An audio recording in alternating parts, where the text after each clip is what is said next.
today.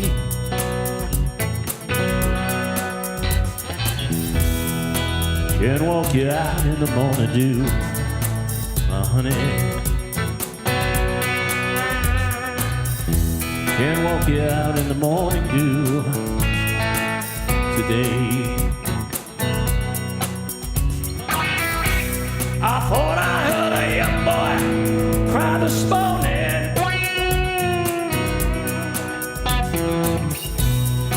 Thought I heard a young man cry today.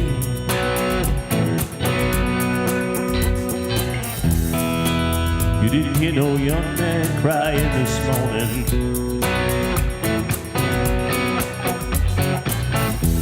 Can't walk you out in the morning dew today.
Where have all the people gone this morning?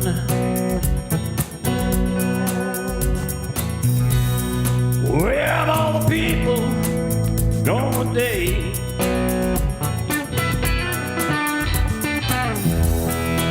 You ain't gotta be worrying about all those people.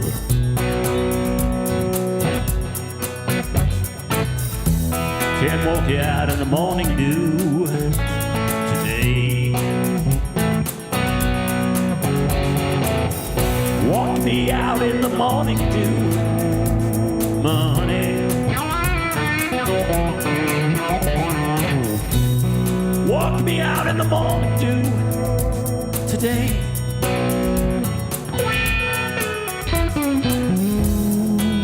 Can't walk you out in the morning dew this morning. Can't walk you out in the morning dew today.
Thank you so much, everybody. How are you? Merry Christmas, by the way.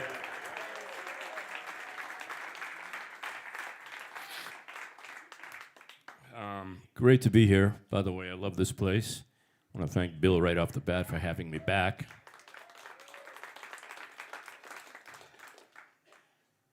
So I decided to wear a festively red shirt tonight and red shoes. just for this special occasion. So I am doing songs, most of them from my youth. Not any original material tonight. Let me tune up here. And most of these songs have stories and why I do them. And I also want to let you know that everything you hear tonight is being performed live in the moment with this technology that's called looping, which is very similar to what Les Paul used to do in the 50s with sound on sound, which was multi-track recording. And what it allows me to do is play a phrase, record it, hit a button, it plays back, and it allows me to play with myself. What's so funny about that, folks? Really? So that song right there, I first heard that song on an album by the Grateful Dead in 1967, which was their first album. And it's called Morning Dew. It was written by Bonnie Dobson. And the reason I did, it's funny, I just realized that it's a song that when I was a kid and I was first starting to play guitar, maybe about a year and a half in, my mom and my stepdad ran a couple gas stations in Kenmore Square. They owned a couple gas stations in Kenmore Square. And this guy would come in and have his car service. His name was Dick Jeffries. And the name might not mean much to you, but he was in a band back then in, this must have been 64, 65, called the Improper Bostonians. Does anybody ever remember that name? Yeah. Well, Dick Jeffries was the guitar player in that band, and he kind of took me under his wing and mentored me. I really didn't even know what I was doing. I used to play guitar all on one string. And I remember he came over the house one day and he says, "Why don't you use any of the other strings?" And I was like, So then I started to find, this note's here, and this note's here, and the same note's here, and the same. So he opened my mind up to that. And one day he decided that he wanted to record the band. I had a little band in the cellar, and at the time we were in Saugus, Massachusetts. That's where I was living. And he came in with his little 2-track stereo recorder and set up some mics for the band down the cellar. We were a cellar band. And he went in the closet, but not that kind of closet. And he had his headphones on, and he recorded 2 songs. And one song was by Paul Butterfield Blues Band, was called Get Out of My Life, Woman. But the first song I ever recorded was that last song, which was Morning Dew. So it kind of, I've been doing this project called Beckola, which is a tribute to Jeff Beck. And I discovered that song again that he did, and then it reminded me of when I first learned the song, so I thought it was kind of appropriate to put it in the show. So it's called Morning Dew.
All right, thank you very much.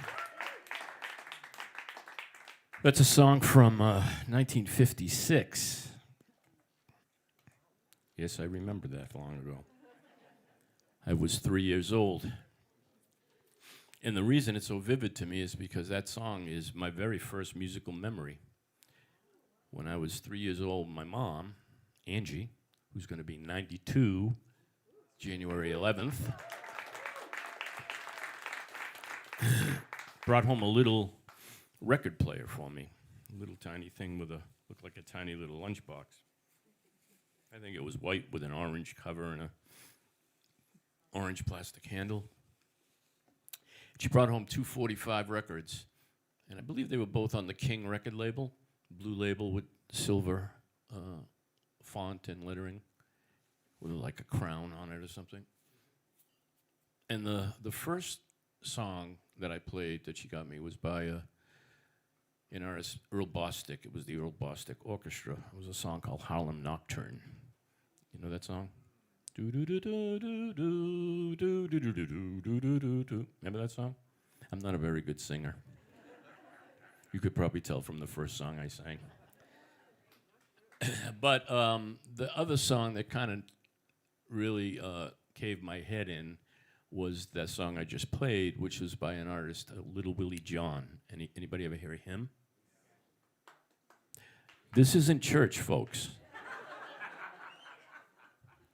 You can be a little blasphemous and rowdy if you'd like. Well, Little Willie John, he recorded that song when he was 17 years old.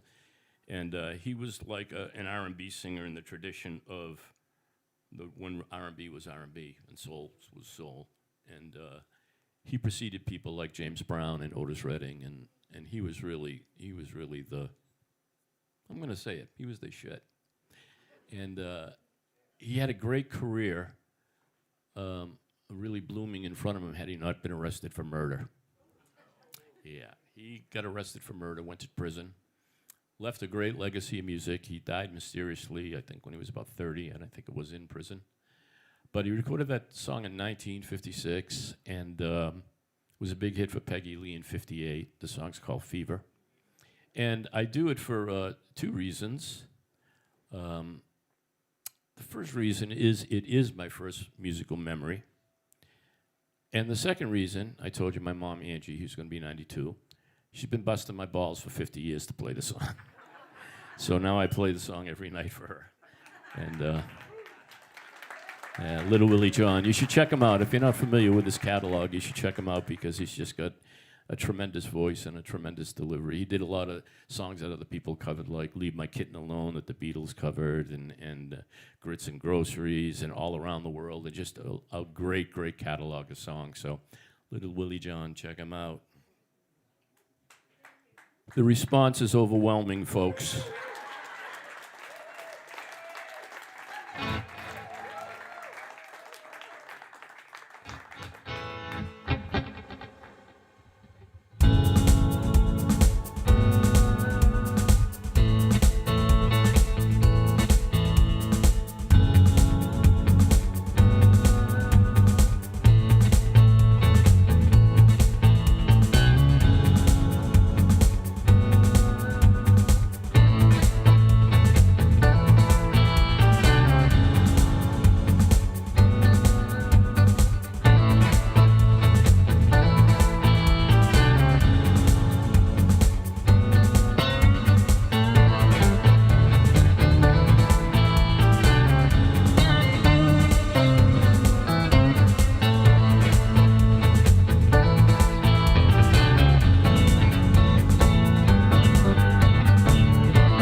Thank you very much.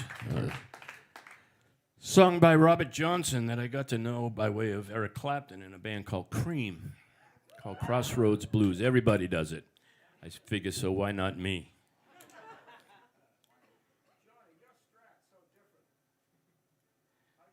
I bet you say that to all the boys.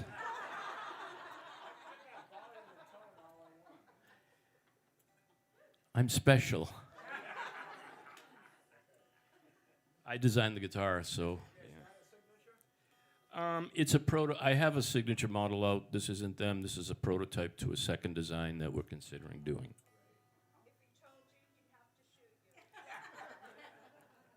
And I'm not licensed to carry in Massachusetts, so come home to my state, and we'll put you in the ground. Okay, where are we? Oh, this is fun. All right, let me see. Oh, here we go now. This is a great story. When I was a kid, like, say, 1965, which I guess would have been about 13, although it was during school, so I might have been 12.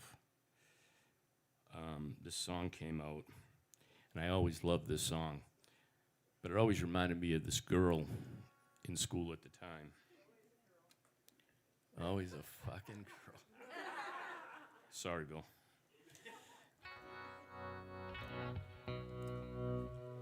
And this girl was really fine.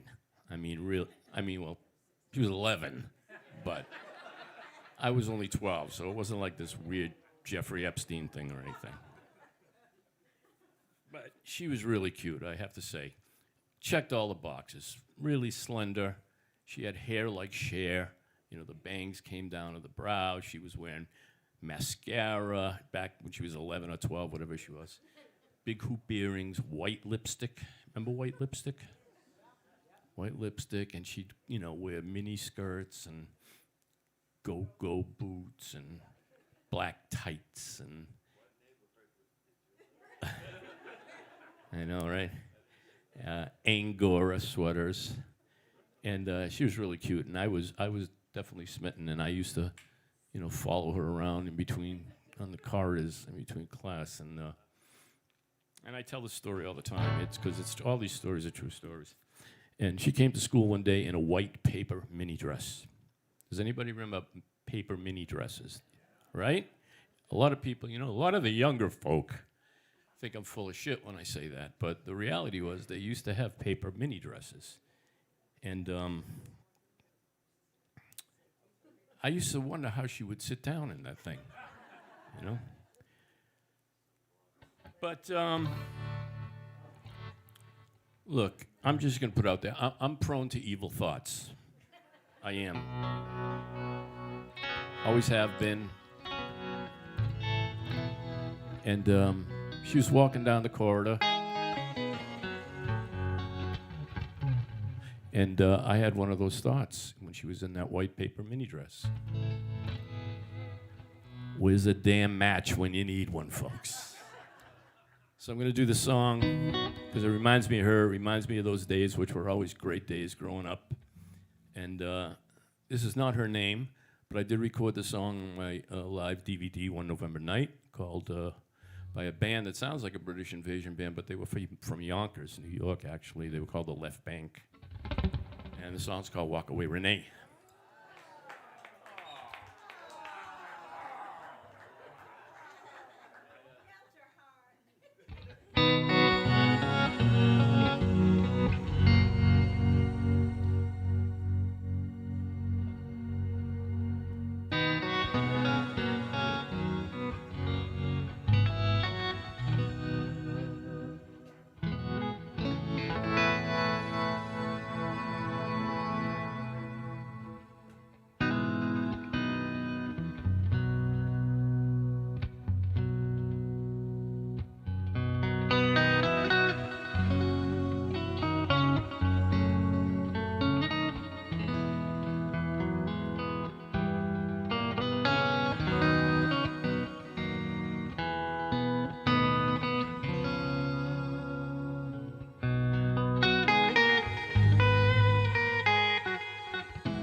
Thank you very much. Supposedly Paul McCartney's favorite song, written by Brian Wilson, called God Only Knows. Okay, so I guess it's like 2 sets. I usually don't do 2 sets, but Bill reminded me every time I play here, I do 2 sets, and I never remember that I do 2 sets. So we're gonna, I'm so used to playing in a band all my life that I always say we. Like, there's nobody else up here but me. Yeah, but you're not up here. Yeah, certainly are. So I'm going to do one more song. I'm going to take a short 15-minute break for you guys to get juiced up so that you can enjoy the second set even more. And I might even join you. But this next song I do, actually I am doing one original song, this one here. You haven't heard it yet, folks. Relax. And the story behind this song goes, a few months ago, maybe about 6 months ago now, I don't mean to name drop, but it's part of the story. A good friend of mine, his name is Joe Satriani. He's a fantastic guitar player, one of the top in his game.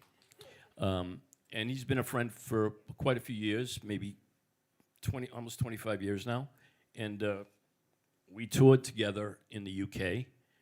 We did 10 shows together, and I've jumped up on stage with him occasionally. We come through town, or we're in the same town. He called me up. He was coming back from Europe on a tour, and he was going to do 4 more dates in the United States, and one of them happened to be in Beverly, Massachusetts, at a place called The Cabot. So he wrote me an email. He said, "Hey, man, I'm coming to your area. Give me a call. I want to know if you're going to be around." So I give him a call, and he gives me the date. I said, "Yeah, I'm going to be in town." He goes, "You want to support the show?" And I said, "Yeah. I mean, I've worked with them before." And I said, "Yeah, that'd be weird." I said, "You want me, the band, or you want me to do my solo thing?" And he said, "Well, the solo thing would be good because, there's not a lot of gear to move. And then, after on the encore, you can come up and, play with us." And I said, "Okay, well, that sounds like good. That sounds like that could be fun." And then I hung up the phone. I was like, fuck, what did I say that for? Because, when I opened up for him before, it was my trio, it was my band, and we were like touring behind the more rock albums. And, and I'm thinking, okay, well, I don't know if you've seen Joe's band lately, but they're just amazing. He's got Kenny Aronoff on drums and Derek Shanahan on keyboards, and they're super, super aggressive band, and they're really great at what they do. And I start thinking about it. I'm like, I'm just this little guy in a chair. I said, this is going to be, I'm going to get crucified up there. I'm going to walk away, Renee, and talk about paper mini dresses. This is like, I don't think this is going to work out. So I started thinking about it. And my wife, Beth, who I've been married to for 41 years, she deserves an award. She said, "Well, you got to do it." She said, "It'd be great. It's in Beverly. It's your hometown. You're going to have fans there." And I said, "Well," I said, "I got to figure out a song to do that's going to has a little bit of like sack, for lack of a better word." And so I came up with this song, and I'm going to try to pull it off without screwing it up. But sometimes these machines have a mind of their own, folks. So. It's called She's in the Clouds. And then I'm going to take a short break, and then I'll be back. Thank you so much. You're a fantastic audience, by the way. Thank you.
Thanks, folks. See you in about 15 minutes. Thank you. My name is Johnny A.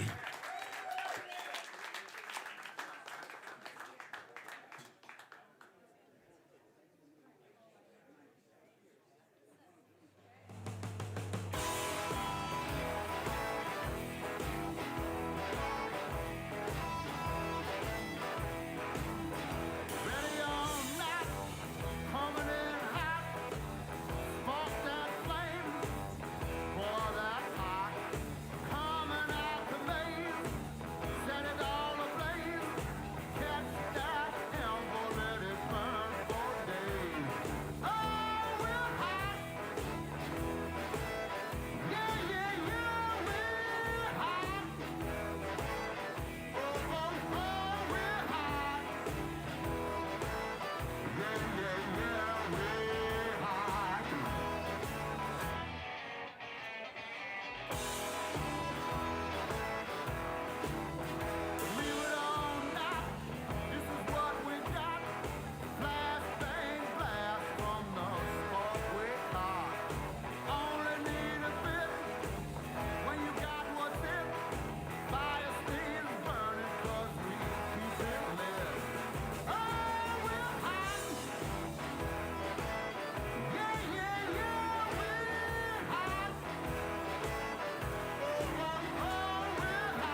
mind.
nothing fake about the truth. We all got rights, even if they got us in their sights. Gotta stand our ground. They will never run us out of. Don't you let them have their way with what you do or what you say. Or once you find out what they need, make them stop and make them bleed.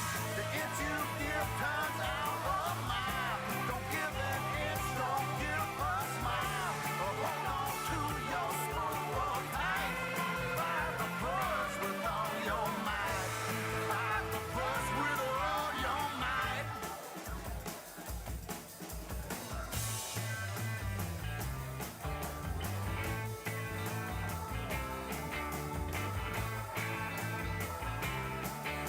Now push it back. Come on now. Here we go again. Yeah, yeah, yeah. Don't you let them have their way. Or what you do or what you say. Or what you find out what they need. Make them stop and make them bleed. The inch you give turns out a mile. Don't give an inch, don't give a smile. Or hold on to your spool tight. Fight the push with all your might. Fight the push with all your might. Fight the push. Fight the push with all your might. Fight the push.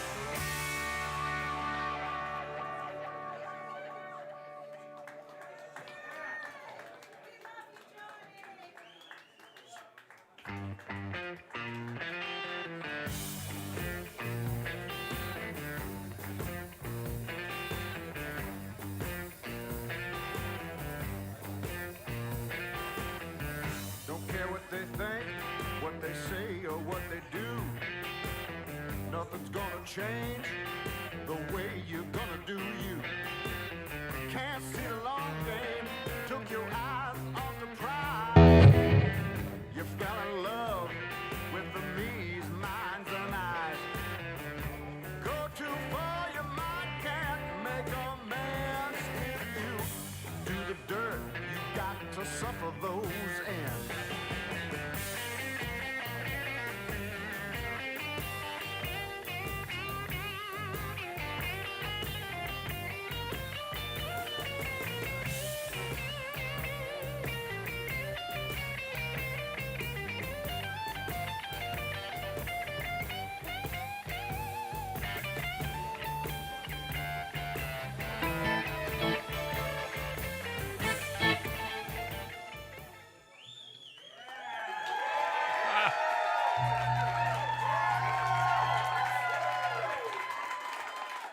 Oh, thanks so much, everybody. You hung in there, huh, for the rest of the show. Thank you. I want to address something to the young man. He really wasn't a young man. He was old like me. But he was asking me about this guitar and why the knobs and, it's a little bit differently designed than a standard Fender Stratocaster. And when I was working with the custom shop, I'm a Fender signature artist, but I put together this project, as I said a little earlier, that's kind of an homage to Jeff Beck. It's called Beckola. And the standard Stratocasters that I had made that were my signature guitars were more of a vintage kind of guitar, not really meant for heavy-handed stuff, like it's a stock vintage tremolo arm. I know this is above maybe a lot of the ladies' heads, but I designed a guitar that... Okay, you're so smart. What's intonation? See? Right over there. No, anyway, so the guitar was designed just to be kind of more of a modern, heavy lifting guitar. That's all. Say again? No, it doesn't have a trem setter, but it has a prototype. It's a Wilkinson.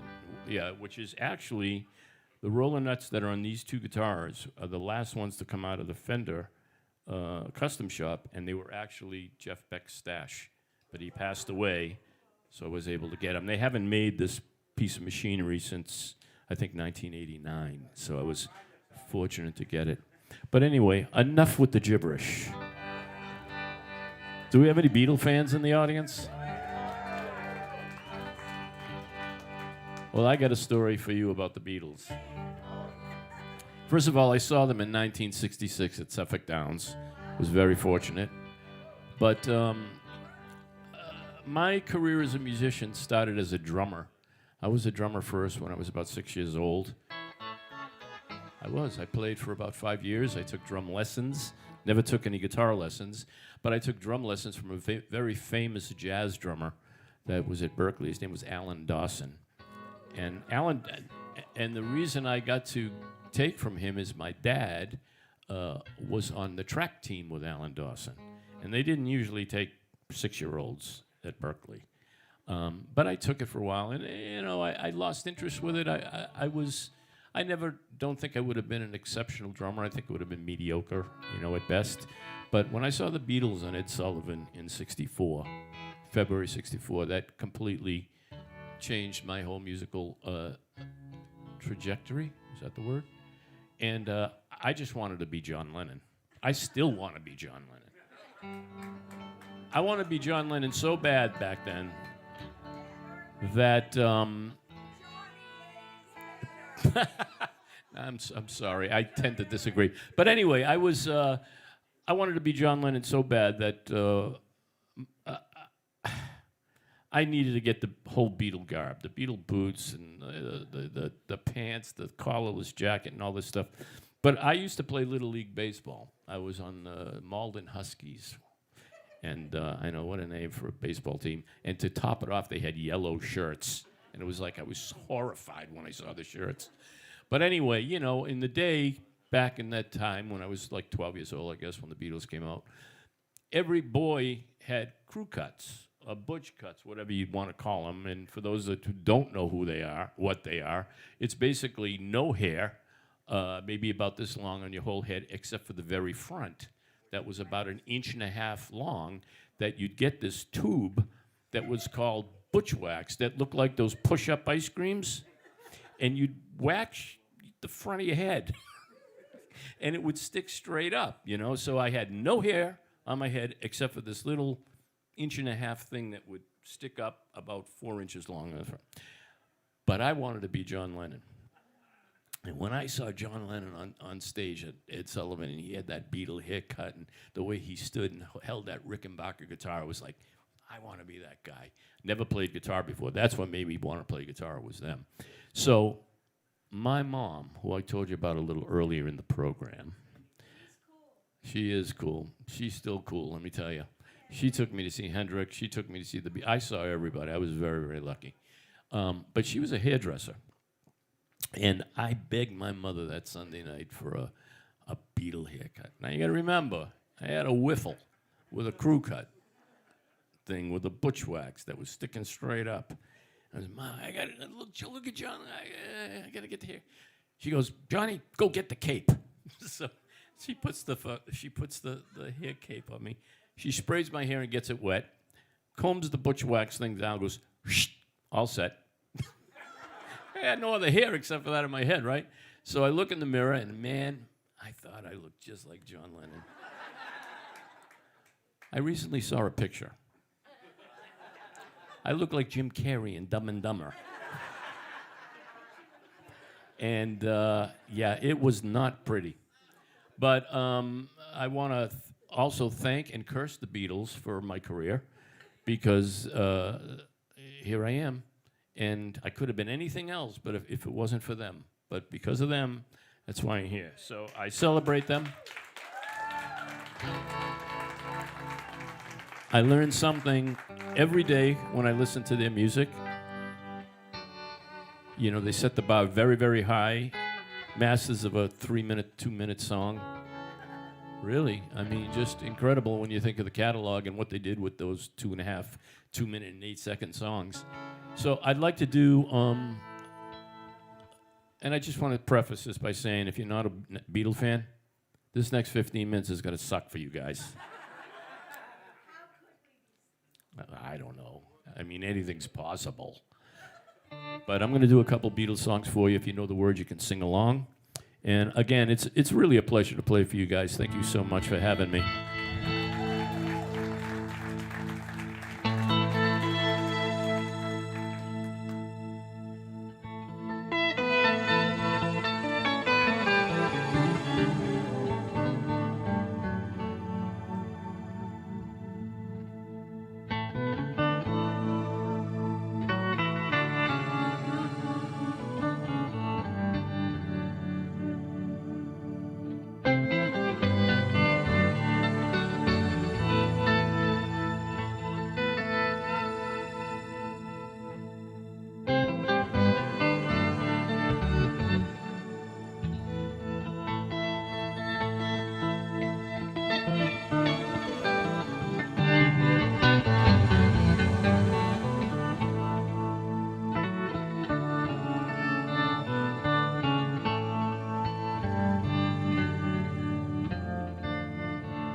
Thank you very much. Thank you.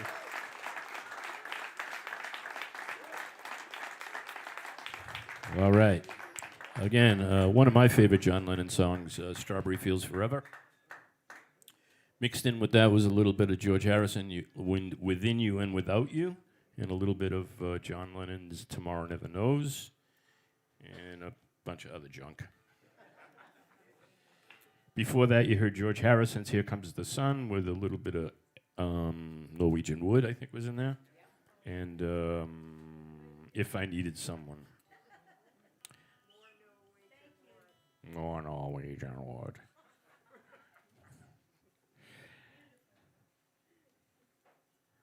Well, all right. So, wish I had my wine. I left it back. You know what I just saw recently, which I thought was pretty funny? Remember George Carlin? Remember that skit he did on Wonderful Wino? W-I-N-O-W, Wonderful Wino Radio. It's hilarious. You got to YouTube it. It's from back in the Johnny Carson days. Actually, it wasn't Johnny Carson. It was Red Skelton show. It was way, way back. Remember that guy?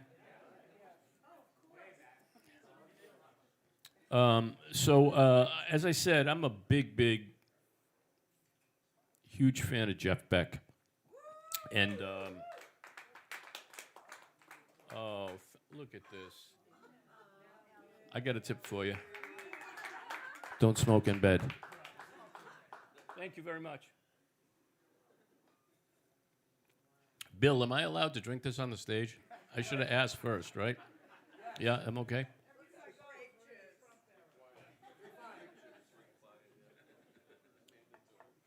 better put it down here, right? Speaking of that, you know what they call a deer with no eyes? No idea. You know what they call a deer with no eyes and no legs? Still no idea. You know what they call a deer with no eyes, no legs, and no, we'll say pecker? Still no fucking idea. The response is overwhelming. I guess I don't have a career in stand-up. So anyway, I'm a big Jeff Beck fan. I've been following him since 1965, and I've been fortunate enough to not only support him with my band, but get to know him a little bit, jam with him on stage. And but I got to tell you a funny story about the first time I met Jeff Beck. I had this agent, and it was when my first album, so the Sometime Tuesday Morning, was coming out, like year 2000-ish, I guess. And the agent called me and he said, listen, we need to compile a list of, support, if we can get you in and support acts in bigger theaters and blah, blah, blah, blah, blah. Who do you think you'd like to be paired up with and who would you never want to open up for? So I gave a list of people, it'd be great to, open up for Sting and open up for the, I said, but I never want to open up for Jeff Beck. So about 6 months later, I get a call from this agent. He goes, Don Law, who's a big promoter in Boston and in New England, called up and he wants to know if you will open up for Jeff Beck at the State Theater in Portland, Maine. I said, sure. Another dumb move like the Joe Satriani move, So I immediately hung up the phone and was terrified because, you ask any guitar player, any of the pro guitar players, any of my friends, whether it's Lukather, whether it's any of these guys, who's your favorite guitar player? It's always Jeff Beck. There's Jeff Beck, and there's everybody else. It's Jeff Beck, and there's everybody else. Let me repeat myself. I get off the phone, and I'm immediately terrified, and then it gets worse. They call back, and they said, by the way, he's traveling. This was the band that he had with Jennifer Batten. It was a fantastic band. They were just tremendous. But he has a 48-channel console, and he's using 44 of the 48 channels. So you can only have 4 channels of the console. I play in stereo, so I need 2. The bass player needs 1. And then there's a drum kit. So that's at least 10 channels for us. And I said, oh, Jesus, this is never going to work. And then it gets worse. You can only have 2 monitor mixes, Monitor mixes are these things. This is how we hear ourselves. So I never used to use speaker cabinets on stage. I would just plug direct into the console. The only way the band or myself heard me was from these things, but we were only given 4 of them, and I needed 2. I mean, we were only given 2 channels, that's right, and I needed the 2 because I didn't use speakers on stage. So I was like, we can't do this gig. And then the drummer at the time, his name is Craig McIntyre, who played on the first record, who went on to play with he's playing with the Goo Goo Dolls now, and he played with Josh Groban and Colby Calais. He's quite a good drummer. He says, no, we can make this happen. We can make this happen. So he's like, how are we going to do this? So I take the 2 channels. He says, I'm just going to bring out a bass drum, a big bass drum, like a 26-inch bass drum, and a snare drum, and I'll mount the cymbal on top of the hi-hat, and we'll just put one microphone in front of the drums, which is the way they used to do it in the old days. And the bass player will take 1 channel, and I'll take 2. So there's the 4 channels. I said, how are you going to hear me? So we have the 2. He says, we'll just set up really close together. And I had the 2 monitors. They could hear me through that. So we did the show like that, and it went over great, and we got a standing ovation. But it was interesting, but that's not the funny part of the story. The story was the night before, Jeff Beck was playing the Orpheum Theater in Boston. And I have seen Jeff countless times, at least a dozen times since 1972. And he's usually astounding. He's usually really astounding. But the night he played the Orpheum Theater, he was like otherworldly. It was like I've never seen any or heard any guitar player play like that in my life. And I'm like shitting in my pants because I have to open for the guy tomorrow night. So I'm with my friend Carter Allen, who you all know from Blues on Sunday and WZLX, and he's a great, great guy, and he's been a friend. He's the second guy to ever play me in Boston radio in 1976, I think it was, when he was with MIT radio. So he goes, hey, he calls me up last minute. He goes, I got some tickets to the show. Carrie and I are going. You and Beth want to go to the show? I said, yeah, let's go.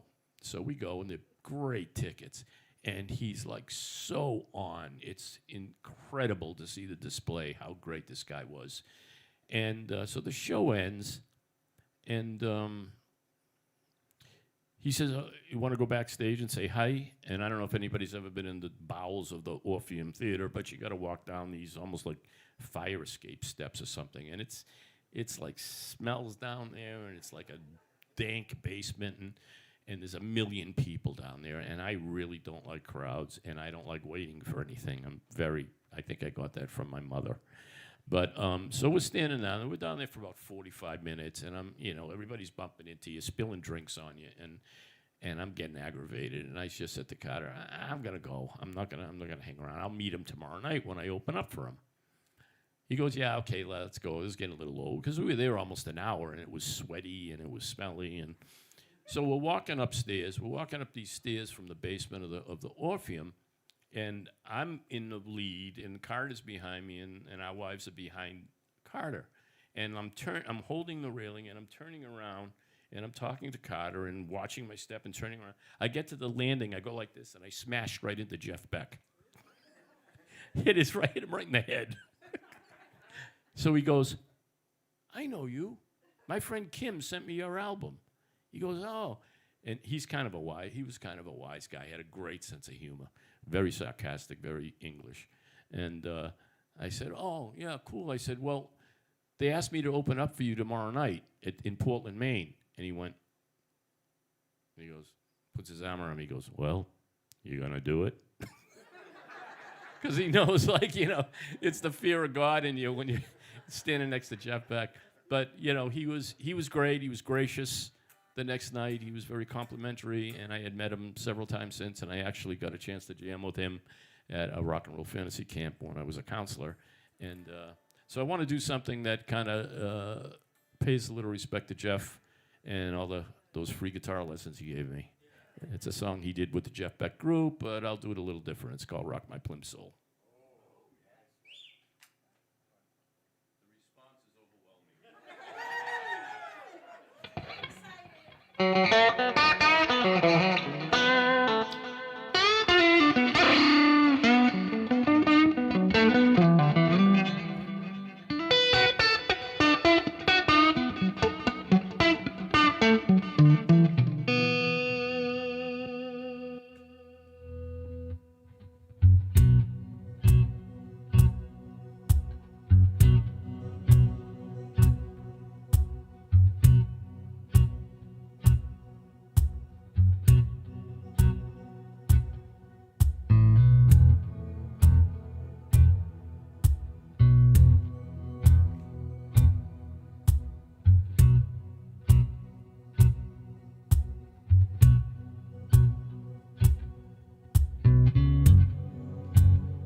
Thank you very much.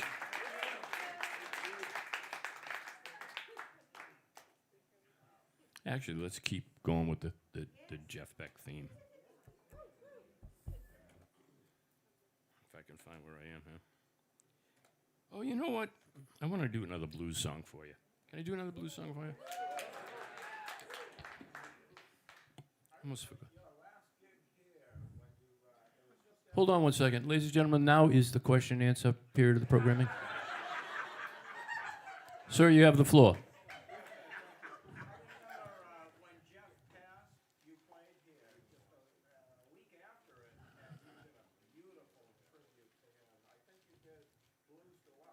Did I? You have a better memory than me. I don't remember anything these days. I might be lucky. Still know how to play, baby. Okay, baby. Say again? The rest of it.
One summer day,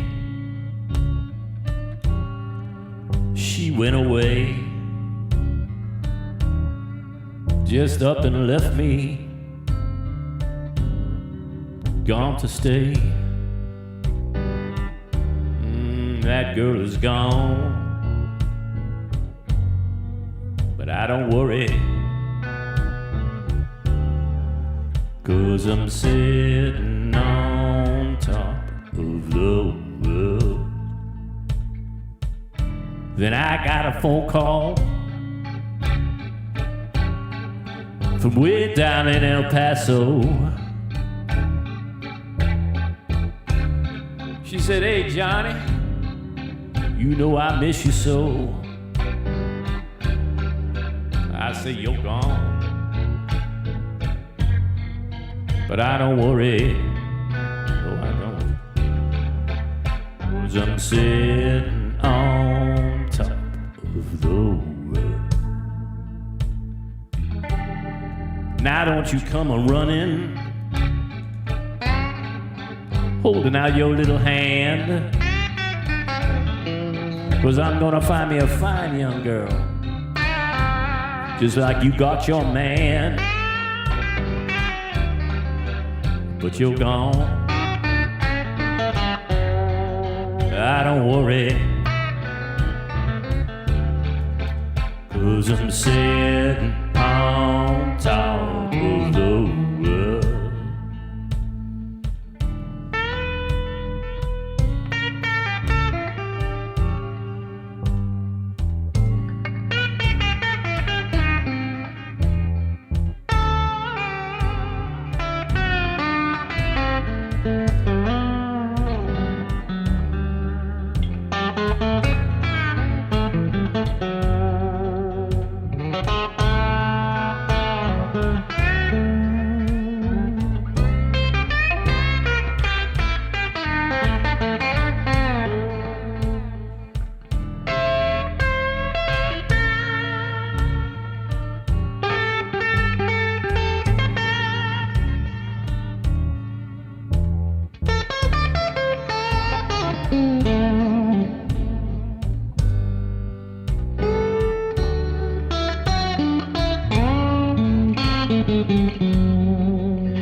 summer day,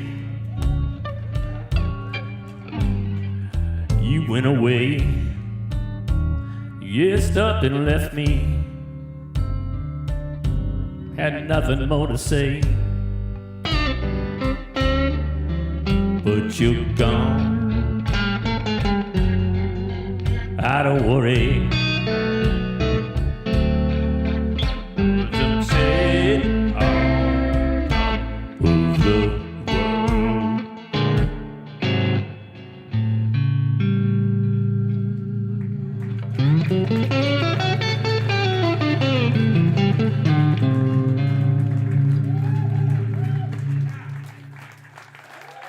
Thank you.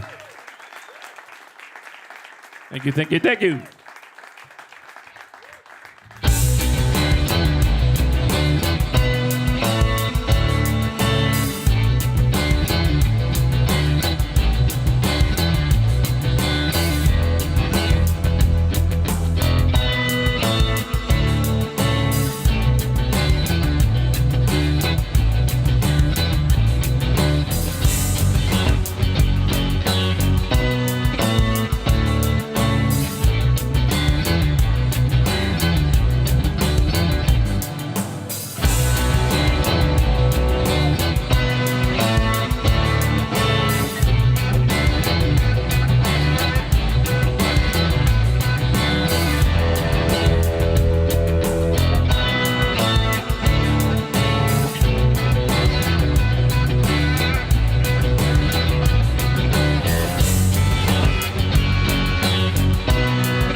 Going down, I'm going down, down, down, down, down.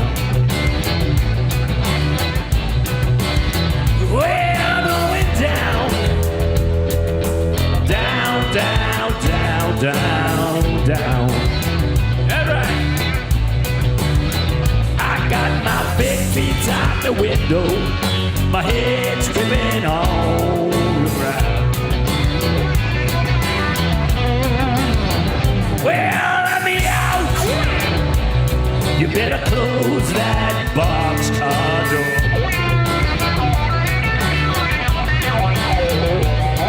Let me out.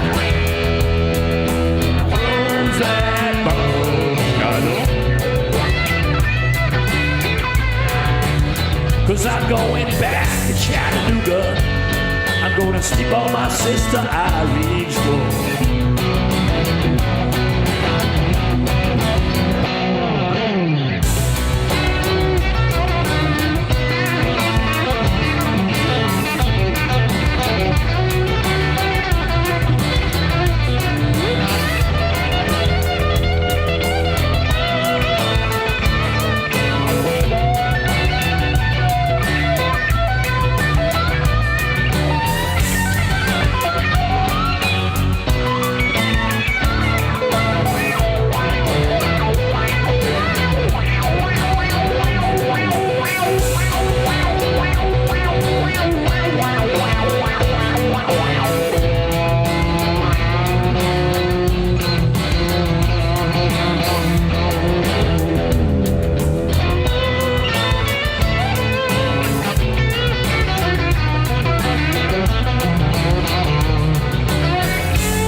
You better close that boxcar door. Well, let me out. Close that boxcar door. I'm going back to Chattanooga. Gonna sleep on my sister Irene's floor. Well, I'm going down. I'm going down, down, down, down, down.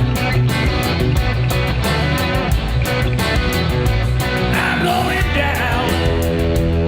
I'm going down, down, down, down, down.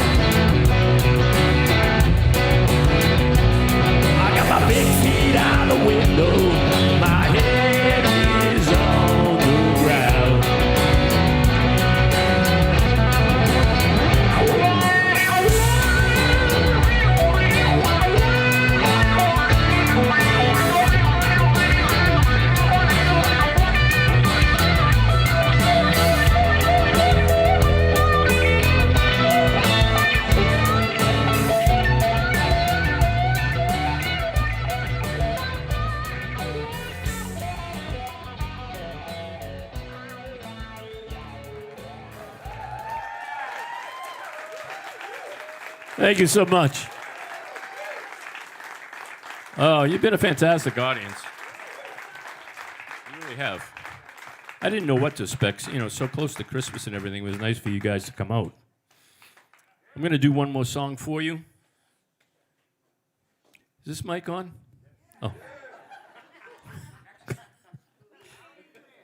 I think I really wanted to be a comedian.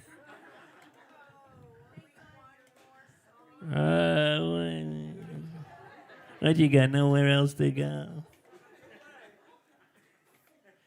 If I can find it on here.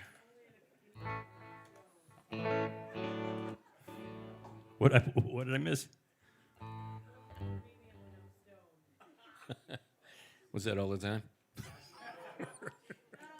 She says she's only a comedian when she's stoned. Okay. I want to thank Bill Hurley for having me here.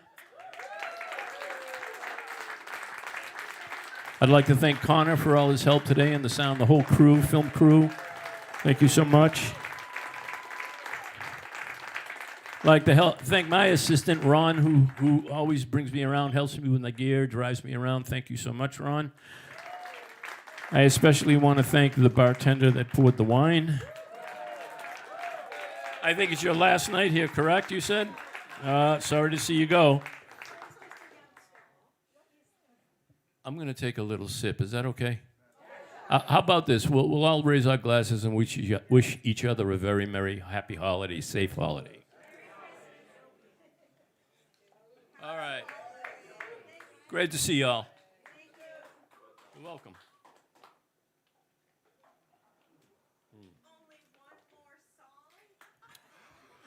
Didn't you just say that? Anything you say. Anything you say, Ma.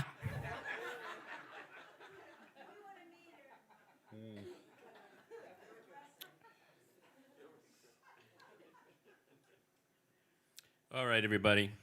You're fantastic, Siri. All joking aside, you've been great. Thank you for coming. I appreciate it. I'm glad somebody does.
So you obviously have nowhere else to go.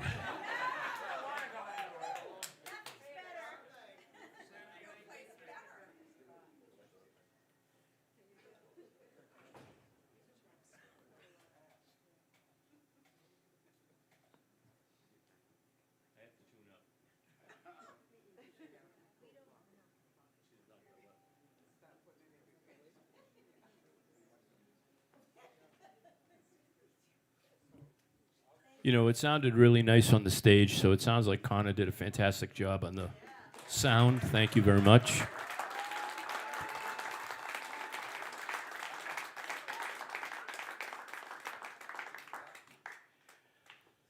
So I have a new single out. I don't know if you knew that or not. You did know that. Okay, well, it celebrates my two biggest musical heroes, which was John Lennon, like I told you, and Jeff Beck. So it's a remake of a Beatles song, kind of done in what I'd like to think would be a kind of Jeff Beckish interpretation. And just the way the music business is these days, it's very hard for any artist. There's the haves, and then there's the have-nots. And the haves make a lot of money, and the have-nots don't. So instead of trying to make money off the single, I decided to put it out and give all the profits, if there's any profits, to the Greater Food Bank of Boston. So it's on all digital platforms. It's also on Apple. You can download the song and buy the song, or you can stream the song. Either way, any of the profits will go to the Greater Boston Food Bank, and every dollar that the Boston Food Bank gets will provide 2 complete healthy meals for people in need. And it's kind of a good thing, I think, especially in this season. There's a lot of homeless people out there. So I would encourage you, if you don't mind, even if you don't like the song, you can buy the song and know that the money will go to me. No, we'll go to the food bank. And also, I'm going to do something that I never do, because I kind of pride myself in doing this show and performing everything live. Like you heard, sometimes there's warts and sometimes there's mistakes, because machines sometimes have a mind of their own. But I wanted to promote the single and let you know, if you haven't heard the single, what it sounds like. So I put together what they call a TV mix. And what a TV mix is a lot of times you'll see an artist on TV, and they sound like they're singing live, but it sounds like the record, except for maybe the vocals are live. And that's what I did. I put a TV together mix of this single, and everything on there is the way the band played it. It had Marty Richards on the drums, and Dean Cassell on bass, and Steve Hunt on keyboards. And everything is on this track, minus my guitar playing. So I'll play the guitar live and let you hear the song. But this is definitely the last song of the night, because I don't know any more stuff. Anyway, it's from the Help album, which celebrates its anniversary next year. It's called You've Got to Hide Your Love Away.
Thanks so much, everybody. Have a great holiday season. And my name is Johnny A. It was a pleasure to play for you. Good night. Have a great night.